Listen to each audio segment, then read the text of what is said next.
All right, welcome back. Today we're going to take a look at this image right here. So this is a photo I took of myself and my daughter up at Cherry Springs State Park in August of 2020.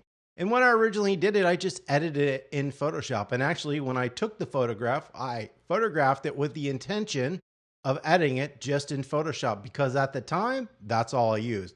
But now we have this really awesome program called Siril. And we're going to be using Siril as well as a star removal plugin that also integrates with Siril. And what we're going to do is we're going to do something interesting. And I think this is a little bit different than what most of the astrophotographers do. And because look, where I'm more of an expert inside of Photoshop, they're probably better at the Siril program. So if anybody using Siril has some good information that they can give me, feel free to leave the comments in the below. And I will try all of that out.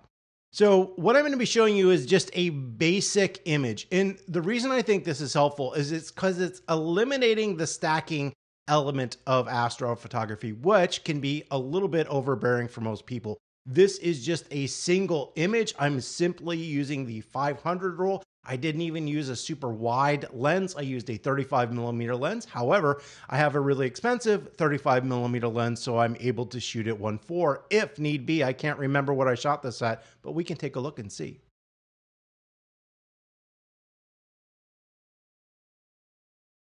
All right, and so the first thing we're going to do is we are going to slide on over to, I used a program called Photo Mechanic. And this is just going to show you my original image. So this is my raw file. And the first thing that we need to do is we need to convert this to a TIFF file. We're going to do something pretty cool with it. And so I'm just going to hit Command E. That will launch it into Adobe Photoshop. And it should open up here in a second.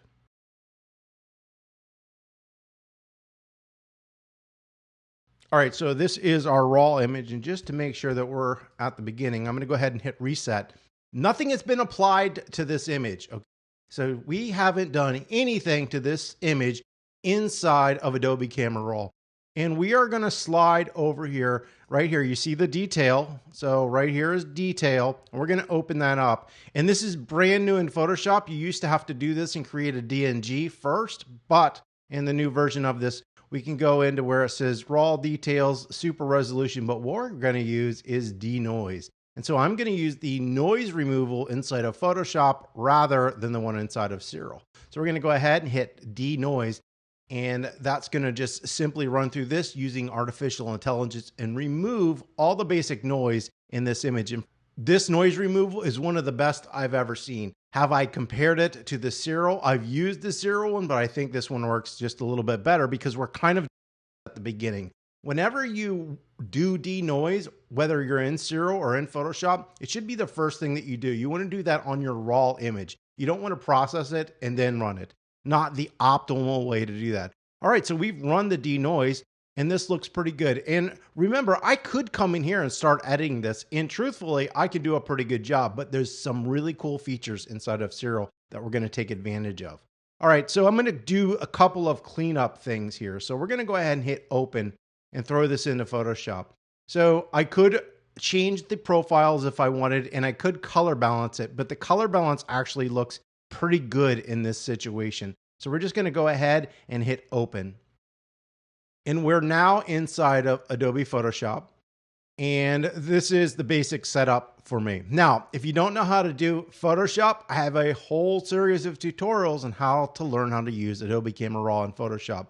So if I go too fast, I'm sorry. I will try to keep this as simple as possible, but we're going to be working in what we call a non-destructive manner when we're in Photoshop.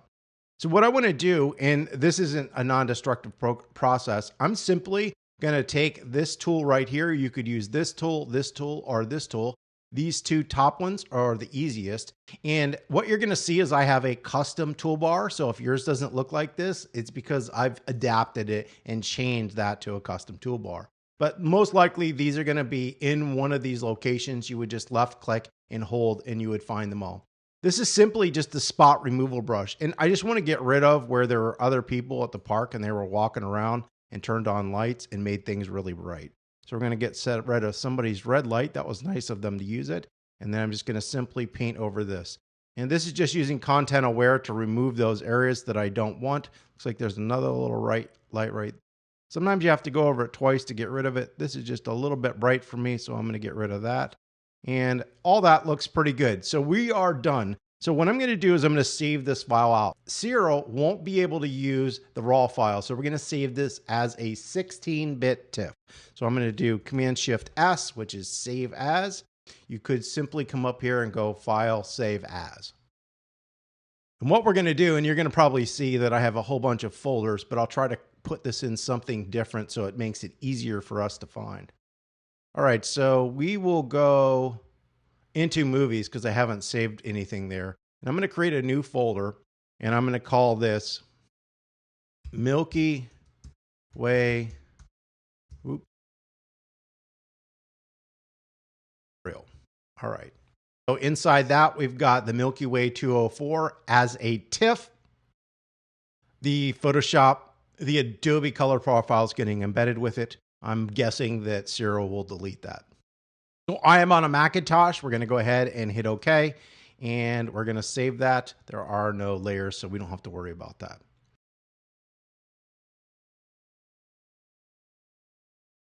So this is the program called Siril. I'm using Siril 1.2.4. And all you would need to do is come up here and go to your browser. So this is the web page for Siril. So I am using Mac OS. I would just select Mac OS. Then you would simply just select whether you're using an Intel computer or an Apple computer with the new M processors. And you can also use Windows and Linux. And simply download and install that software. After you are done with that, you're going to need to download another thing. So we're going to go to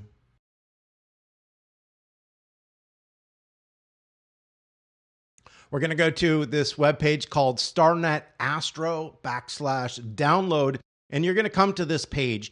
And what we want is not the plugin for Pixel Insight. We can integrate this into Siril. So what we're going to do is we're going to come down here, and you can see these command line tools right here. So if you're using Windows, you're going to install that one. Mac OS, you're going to install this one. And Linux, you're going to install this one. But you want to install this command line tool, and this is going to let us remove these stars. This is just quickly how to install Starnet in Siril. So basically, you're going to go up to Siril. You're going to drop down, go to Settings. When Settings pops up, you want to go to Miscellaneous, and you can see right here I've already installed it. So it's the Starnet++. But just click on that, and then you just need to navigate to the location where this resides.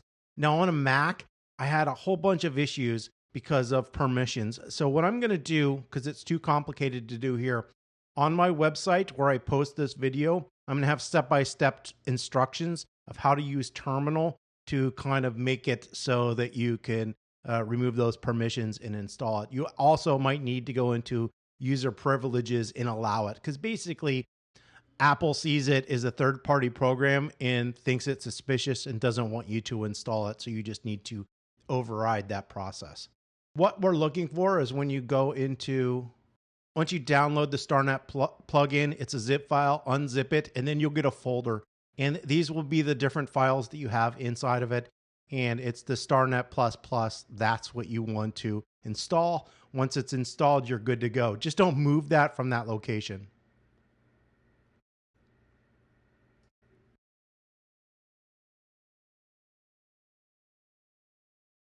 And the first thing we're going to do is I like to just click the home button and allocate where my new folder is going to be. And so in this case, it is in movies, and we call that Milky Way tutorial. And there's that photo right there. So we're just going to hit open, and that's going to work. Then I'm going to go up here to open, and there's my TIFF file for Milky Way tutorial. And we're going to simply hit. Now, this image at this point is a TIFF. We're going to go ahead and convert this. So I'm going to come up here to 16 bits and change this to 32 bits. And I'm going to come up to this little icon that we see right here for download. And we're going to download, and we're going to resave that as a FITS, F-I-T-S. We can simply just use the same file name. That's not going to make a difference. We just want to make sure it says .fit. We want to save it into the same location. I'm going to hit save. We want to make sure it is a 32-bit floating image, and we're going to go ahead and hit save, and we're done. All right, so right now we are what is called in a linear mode. And what I could do is I can click on this and do an auto stretch so you can see what the program's going to be doing. It's going to be opening up the image. Now, obviously, this is way too much, and this is just a preview of what it would look like. We're not actually doing that. Sometimes when you're doing stacked images, this will look almost completely dark. Don't worry about that. Also, I'm going to be working in the RGB mode.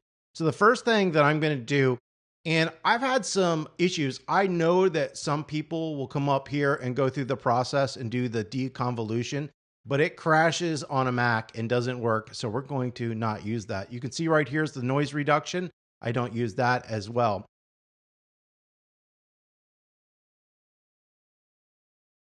But what we're going to do is come down here to background extraction.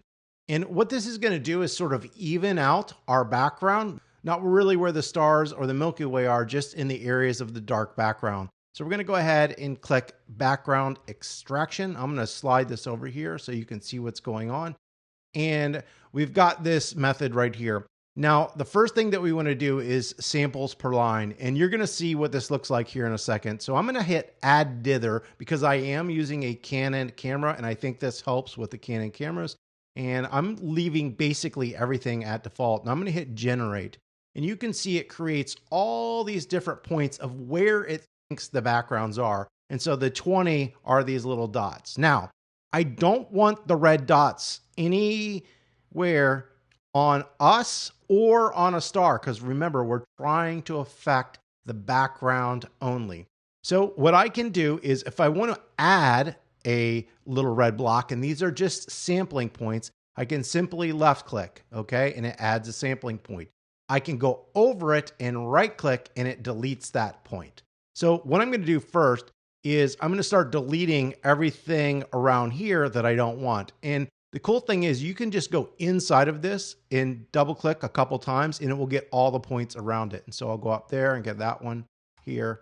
And I'm just kind of double clicking really quickly to isolate and remove everything that I don't want. So you can go ahead and follow along. I'm not doing anything different here. You're just going to see me go through the process of removing everything.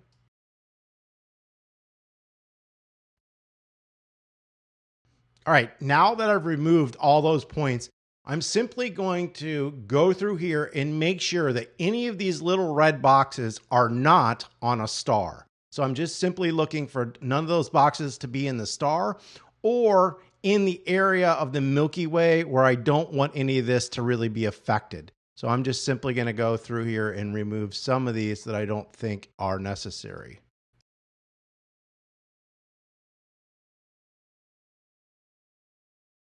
All right, now I'm simply going to go and look here to make sure that I don't have any of the little red boxes. So right here, if we zoom in, you can see inside that little red box is a star. So we're going to right click it and then move that to a point that's near there, but doesn't have a star in it. And so we're simply just going to go through and look at all the rest. I should be able to do this pretty quickly.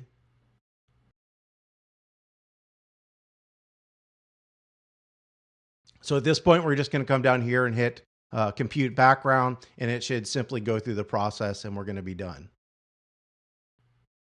Next part of the process is my favorite. So we're going to be using that Starnet star removal program. So we basically separate the image from the stars in the color in the background, which is something you do in photography a lot. So when we do high-end retouching, we separate the detail from the color, which is essentially what we're doing. This is just a better way to work.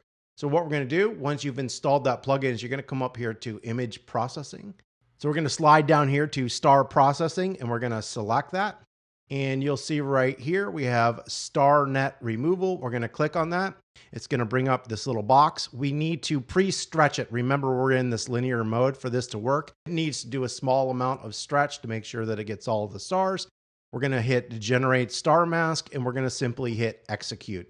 Now, this takes a little bit of time, so be patient. You can see over here on the right-hand side, it shows you and it's running through the process. When it does it, it's automatically going to save two files. One are going to be the masked stars, And the other, and you'll see here on the computer, is going to be the image without stars. And what we're going to do is we're going to adjust the image without the stars. And the reason is you don't want to blow your stars out and get rid of all that beautiful color that's in there because you're stretching the image out. They're naturally going to be the brightest part of the image. So we don't want to affect that. So we're going to take those out, adjust the image, and in the end, we're going to come and put those stars back into the computer. All right, we are back, and guess what? Those stars are completely gone. So let's go on over here to my Finder. All right, so we'll move on over here to my Finder, and you can see right here, we're calling this Starless and Star Mask. So Star Mask has the stars, and this is the starless file that we see right here. And it is saved that as a 32-bit float fit file.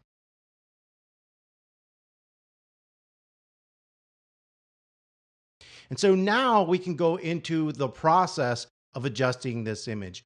And so what we're going to do is we're going to go ahead and select Siril, and we're going to come up here. And this is a little overwhelming if you're just starting because the terminology is something that most of us aren't going to understand. So we're going to be using the generalized hyperbolic stretch transformations in this image. So we're going to go ahead and simply click that. And right here, you have some channels. And there's different ways that you can stretch the image. The human and the even seem to hold the colors better. So we're going to go ahead and do human weighted luminance. And right here is basically the information that is inside of our file. This is what we call a histogram. And a histogram basically shows you your data. So what we're going to do here is simply adjust these two sliders. So the stretch intensity, how much of it is going to be adjusted here. So the farther you go to the right, the more stretch you're going to get, or the more adjustment you're going to get when you adjust your curve. And then the stretch factor you're going to see as we slide this, it actually lifts the curve up. So these are your shadows, these are your highlights, and essentially this is your midtones on the computer. We really just need to adjust the data that's right here because that's all that exists. Where you don't see anything, there's like no data existing right at this point. Because I shot this and we can see most of the image, I'm not doing a massive stretch intensity on this image. If you were doing a nebula or something else, you might really need to crank this over. But in this case, we're not going to do it. So we're going to slide this over and you can see it's bringing the information in and it's adjusting that area. Okay. So I'm just going to go ahead and go back out of that so we can get out of it. And what I'm going to be doing is setting what we call a symmetry point, but I'm going to do that in the second stretch. So for this first one right here, I'm just going to go ahead and stretch it a little bit so we start to see what we're going to get. And this is looking pretty good. So now that I've slid that stretch factor over, I'm simply just going to go ahead and hit apply. And that's going to be the stretch for my first image. And now that that's applied, what we're going to do is we're going to start over. But this time, what I'm going to do is I'm going to isolate an area. So what I'm saying is, hey, Siril, affect this area, not this area. So the first area that we're going to affect is going to be right here. I'm just going to make a little box. So I'm left clicking and dragging. And then we're going to come on over to this little eyedropper right here and click it. And you'll see it will set a little point. And then we're going to go ahead and do that. And that's making curve affect that localized area more than other areas, which is exactly what we want. We want to bring up some of those highlights.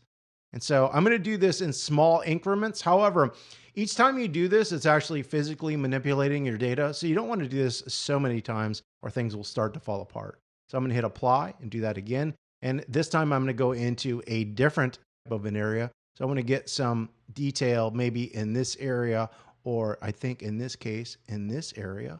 So we're going to go ahead, click that little point again, and we're simply going to do this. Remember, we could stretch this more, but I don't want that to happen. I just want to do this in small bits. I don't want to lose detail in an area because once you blow something out or make highlights too strong, they're gone. You can't get them. And I should be able to protect and do some of this inside of Adobe Photoshop. So that looks pretty good. We've stretched this area out, and I think this actually looks pretty good. I don't want this to start falling apart over here. So we're going to go ahead and hit apply, and then we're going to simply just close out of this.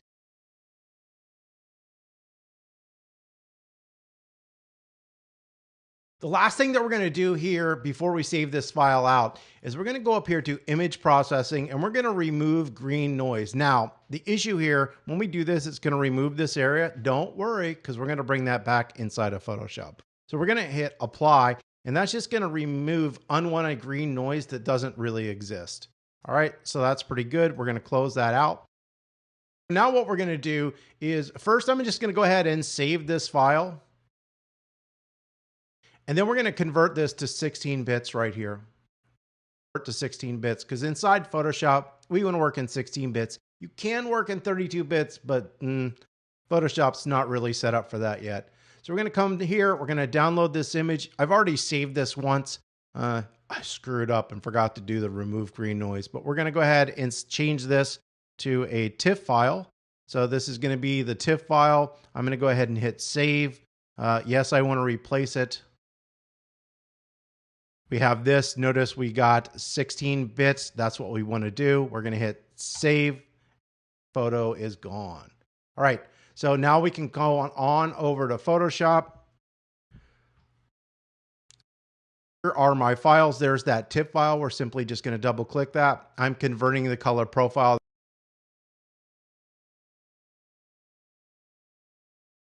That's something that we do in photography. And we now have this image inside of Adobe Photoshop. So what we're going to do here is we're really going to start controlling and doing a little bit with saturation and adjusting this image.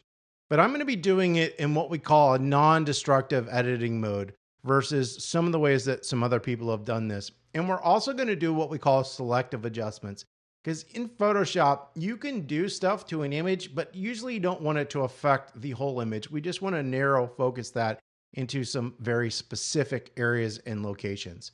So the first thing that I'm going to do with this photo, and gosh, we have a bright area there, but I think I can fix that later, is we're going to come into hue saturation. We're just going to add a little color back, and I'm just going to slide this little slider. Right now it is on master, so it's going to do all colors, everything in the image, and we're just going to slide this up until we start getting a little bit more color into our image, and that looks pretty good. Look, you don't want to overdo this and make it look unrealistic.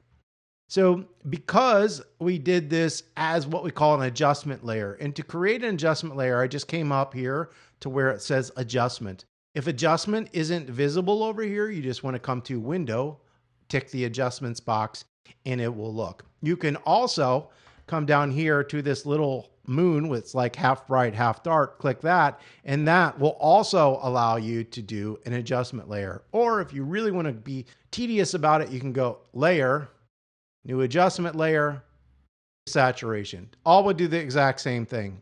Photoshop loves to do the same thing multiple ways.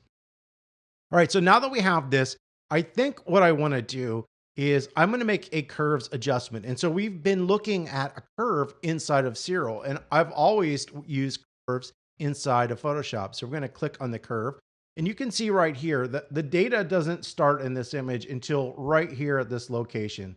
So we've got, this looks like a little bit of data over here, but basically the main part of the data is starting here. However, you will notice down here I have something called the info panel, all right? And even if your monitor isn't calibrated, and mine is, this is going to save you from clipping your highlights. You will notice that I have changed mine to the K value, which means black. So all you need to do is click on the little icon right there and change it to grayscale. And what this allows me to do is go into the brightest areas of my image and look over here at the K value. It's telling you that it's like 30-something%, which is really dark. So we can really open that sky up a lot if need be. So if I want to increase my contrast, and I do a little bit in this image, I can simply slide this way. I can take my highlights and make them brighter by going this way, all right? I can also slide this slider to do that. If I want to make my highlights darker, I go down, okay? If I want my midtones or curves to get brighter, I go this way, darker this way. Okay, I'm just going to throw that point away. And so what I'm going to do is, well, what do I want to do? I don't want to brighten this image up because we already know that this is way too, we've got a long way before we start clipping or losing any areas. So I'm simply going to slide this over. And as I slide this, I can come over here and read those values. So what it's saying over there is I was at 33 and now I'm at 22. I could try to go over this little red area where it's getting pretty bright. But yeah, we still got a long ways to go. So we're just going to increase that brightness. Yeah, I can see right here it's starting to fall apart. I'm going to switch to this little right there so I can read it exactly. So we're at about 8%. I'm looking, you can basically hold 2% above without losing a highlight detail. But in this case, I want to be around 9%. So I'm going to just drop this back a little bit, and that looks pretty good. So we've brightened that area. But as we brighten that area, it's making other areas start to fall apart.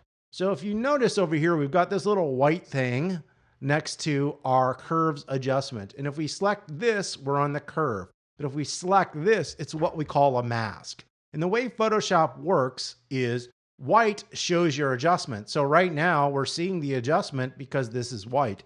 But if I do Command I and make that black, notice the adjustment disappeared, okay? So what I want to do is I don't really want to affect all these other areas with that adjustment. I just want to affect a localized area. So we're simply going to grab our brush tool, okay? Not the history brush, this simple brush tool. It is the letter B. And then I'm going to take my brush and I'm going to make it really soft. I'm not going to show you how I adjust my brush because it's too complicated for this. But basically, you can come in here and make your brush size smaller this way, larger this way. And I've got my softness all the way to the left, which makes it a really soft feathered brush. So if I hold my keys down, you can see how my brush is soft, but if I go down, it's hard. Well, we don't want that because if I come in here and paint it, you're going to see that edge. That wouldn't make any sense. So what we want is a soft brush. So we want a large soft brush, and I can come in here and just apply that. That is because I am using the brush in the foreground color of white. And you can see in my mask that I'm painting white into the mask. Remember, where white is, it shows the adjustment. If I do too much, like I did over here, I can simply little arrow or the letter X to black and paint it back out. Okay, so I'm going to hit Command Z to undo that. So basically what I'm going to do is hit X. I'm going to come in here and I'm going to paint white in this area where I want it to appear. And then what I'm going to do is I'm actually going to lower the opacity to about 50% because I kind of went too far over, but I want to blend this in with the rest of the image. So I'm going to convert this to black. And remember, now I'm painting black in, but it's actually going to apply a gray. And so it's not going to remove it all, but some of it. And I'm just going to go along that edge and right here so we can sort of feather that in and out. Here I don't need a ton, and right there I don't need a ton. So what have we done? Well, we've just brightened up this one specific area. I think I'm going to paint a little more out here and a little more out here. Each time you do this, it will get darker and darker and darker. Our mask looks like this, so you can see it's kind of grayed out. That's doing a percentage of the adjustment. All right, so that's pretty good. So we've adjusted our image here. We're going to make a new hue saturation adjustment layer. This time, instead of doing master, I'm going to go into specific colors. So I'm going to go into red. And so hue changes the color of the color. We're not going to really be doing that, but you could. But I'm going to increase the saturation of just reds so we can get a little more luminance. And I'm only looking here. If it affects here, I don't really mind that because I'm going to be taking that out in the end. But you could simply make a mask and brush that out if you didn't want it in there. So that looks pretty good. So then we're going to go to yellows. And do I want to increase the yellows? And you can see what it would look like if I increase my yellows a lot. We're going to increase a little bit so we can see it, but we don't want to make it super unrealistic. My magentas look pretty good. I don't think I'm going to touch those, but I'm going to go into blues. And I'm going to show you where all the blue is in the image. And so we're just simply going to brighten some blues up a little bit. And we'll come in here to cyans and see what that looks like. We're just going to add a little bit more cyan into the image. That looks pretty good. And so we are done inside of Adobe Photoshop. First thing we're going to do is I could save this as a layered document. So Command Shift S or File, Save As. We're in the Milky Way tutorial, and I'm going to save this as a PSD document so it doesn't interfere with the rest of our images.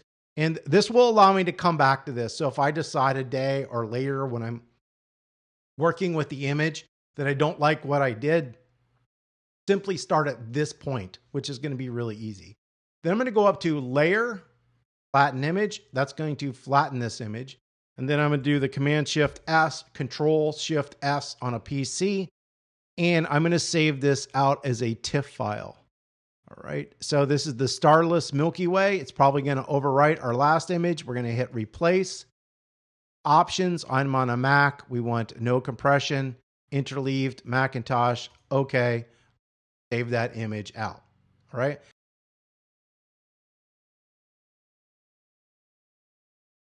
We're going to switch back on over to Siril. And what we're going to do is we're going to open that file that I just created. So we're going to hit Open.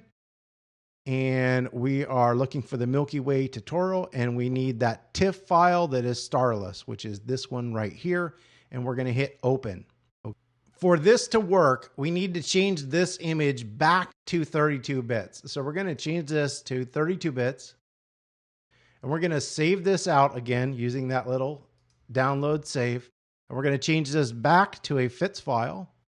And we're going to just go ahead and hit save. We're going to replace the original one, 32-bit floating. That's perfect. Okay, so here's our image. Now, the last process is easy.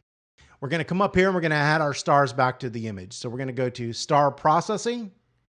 We're going to go back down to Star Processing right there. We're going to put Star Recomposition this time. So we're going to click that. And what we need to do is pick the two files. So the first file is this file. So we're going to hit this. We're going to navigate to where our starless fit file is, which is this one right here, and hit Open. And right here, we're going to navigate to the image where the fit file has the stars. So it's going to say mask. So we're looking at star mask, what says right here. Double click this, and we're going to load that file. I'm going to hit Advanced. Then we're going to come up here to where it says Color Stretch Model, and we're going to go back to that human weighted luminance. And that's just going to help apply color better. And you can see right now, it's already loaded our stars back in our image. Once that's done, we're going to come up here to the stretch factor. And as I go to the right, it's going to actually take stars out or make them less prominent in the image. Look, this is a personal preference. So you can slide this slider around and bring the stars back as much as you want. You can make them more tense or you can make them more subtle. I think that's going to be more or less determined on your initial exposure and how you photographed it. So we can come in here and I'm going to pretty much leave a lot of my stars in there and keep that intensity, but we can simply slide this around to see what looks the best. I think I like that.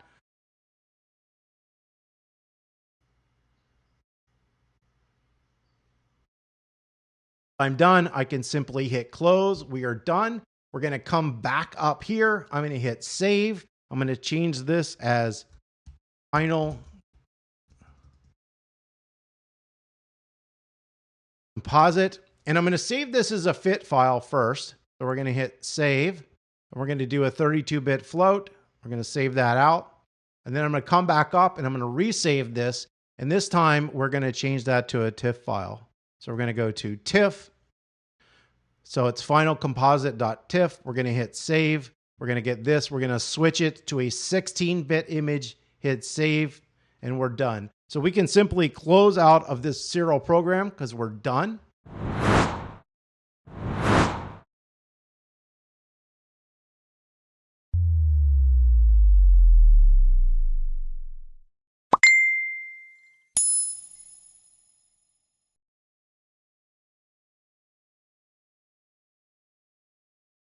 And then we can open this image back up here inside of Adobe Photoshop. So Final Composite, and we're going to go ahead, open that up. And so this is our image that we have processed. And if we want to manipulate or change anything at this point, we can. So it looks in this time to be a little bit green or kind of a weirder color. So I'm going to hit color balance, which I don't usually use too much. I'm going to slide this over to help get rid of some of that greenish color. So what I'm going to do is just slide this over a little bit and add a little magenta to this image. Yeah, I like that better. So that looks pretty good. If I wanted to make any sort of a hue saturation adjustment, I could here. So if I want to come in here and just brighten up that color again. As you're going back and forth between the two programs, it changes something called color mapping. and it's definitely shifting the colors around a lot. So the reason I'm adding saturation back is because, yeah, I've desaturated the image, switching back and forth between the two programs. All right, that looks pretty good. All right, so I'm happy with that. So we've made some adjustments to the image. You could still do selective adjustments or manipulate it more if that's what you want to do. I could darken this area out here if I want to darken that up a little bit. So I'm going to take a look just at the curves to see what it looks like. If I give it a little punch. Yep, so I'm darkening the darks by sliding the contrast this way. So I'm making my whites whiter and my darks darker. And I'm going to bring this curve back up to where it was. That looks better, I think. So I'm going to stick with that. I sometimes change things around. All right. So the next thing that we're going to do here is we're actually going to leave this just like this. So I'm going to hit Command O to open my files. And we're going to go to that original Milky Way photo that I had when I first opened it. All right. So there's that original image before we touched it. And I'm going to move this. So I'm going to hit Command A, that's Control A on a PC, that's select all. Command or Control C to copy. And then we're going to go to this composite and Command and Control V, paste. So what I want to do is, remember I said I wanted this green color. When we did this, we removed a lot of color and it blocked up and it looks kind of funky in that area, but it's a lot smoother and exposed better in this image. So we're going to blend the two. All right. We're not going to use any of the stars in anything. We're just going to simply do an easy way to do this. Now in Photoshop, it has all kinds of really cool ways to make selections. This image isn't going to select real well because it has really soft out of focus edges. When images are sharp, they select really well. When they're out of focus like this, they don't select. So I'm going to use a manual way. So we're going to come up here. I'm going to simply hold my Option key. It would be Alt key on a PC. So I'm going to create a mask. Normally, if you create a mask, it creates a white mask. But if you hold the Option or Alt key and click it, it creates a black mask.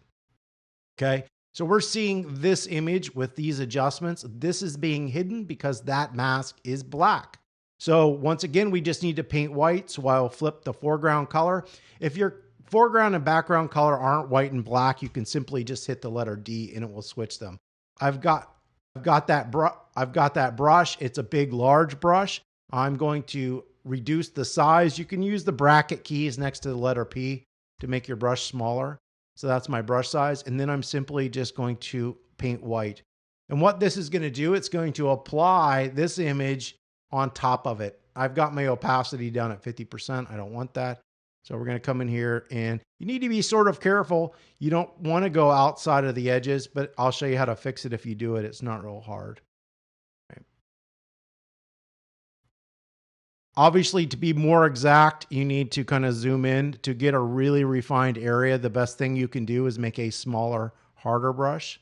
But for right now, or this tutorial, we're just going to do it like this because it will be too complicated for everybody. All right. So I'm going to make my brush a little smaller and we're going to come in here and get this area. It's the white brush area, not the yellow.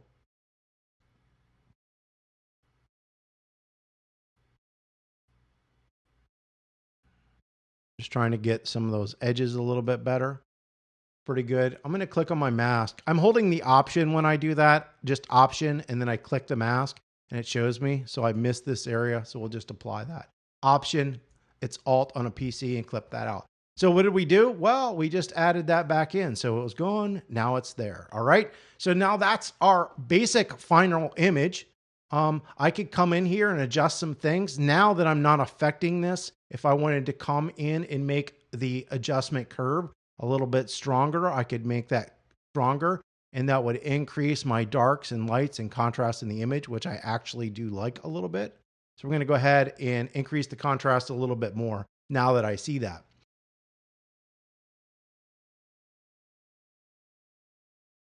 The last thing I'm going to do, and I always do this last, is I'm going to click on the crop tool, and I've got like this much space here and this much space here. I want to remove that and make it a little more even. So I'm just going to slide this over till they're about the same. That looks pretty good. I'm going to apply that crop in the same ratio. And this is going to be my final image. Now, what I'm going to tell you is you'll notice that I didn't use vibrancy or sharpening or any of those crazy tools. I just used hue saturation. In photography, you do not want to do any of that stuff until you've sized your image out for final input. Okay. So to sharpen your image, if you wanted to sharpen it, you would want to change and resize your image for whatever size you want to output. And when you sharpen, and what sharpening is doing is it increasing edge contrast. Okay. So if you go to an area where there's an edge, and I have tutorials on all this. So notice there's an edge here. Like this is dark, this is light. So when we go in here to sharpen an image, and we need to, I'm going to go ahead and save this first. So I have my layered thing in case my layered image. I'm going to switch that to Photoshop file just in case I ever want to come back. So where it's a layered PSD file. Then I'm going to go layer, flatten image. This will just make it easier. And then when I go to filter, sharpen, we can either use smart sharpen or unsharp mask. I like this, but what this does is, and I'll increase this a lot, is it's making the pixel on this side brighter and the pixel on this side darker. And you could see it happening everywhere in the image. And so we don't want that to happen everywhere because you can see it's creating noise. We just want it on strong, high contrast edges. And so the higher that you slide your threshold up, less sharpening you're going to get on your image. In this image, I don't think we really need much sharpening. Also, when you are sharpening, you want your final image to be at 100%. So you can go view 100%. And so this is going to give you an accurate representation of what sharpening is doing. So we're going to go to filter, sharpen, unsharp mask, the amount. And so for this size image, which is about 5,000 pixels, I usually am up around 50%. Looks pretty good. The worst thing you can do is over sharpen an image that doesn't look good. Radius is how many pixels this way and this way. For lighter and darker you always want one. And threshold is how much of a difference do you want between areas for them to be sharpened. So the smaller the number, just about everything would get sharpened. And the higher the number, the stronger the contrast difference. So I'm going to slide this around. It looks pretty good, actually. So we're going to leave it at 4. I'm going to hit OK. I'm going to hit Command-0. That will fill my screen. Well, that's it. So we have adjusted a single image using both Adobe Photoshop multiple times, Siril multiple times, create this composite of the Milky Way. And in this case, up at Cherry Springs State Park. If you've never been there, it's an absolutely wonderful place. If you found this video helpful and could give me a thumbs up, that would be great. So don't forget to leave any techniques that, hey, maybe I don't know inside of Siril that you think would be helpful to this image in the comments below. If you haven't subscribed, that would be awesome. Have a wonderful day and never stop taking photos.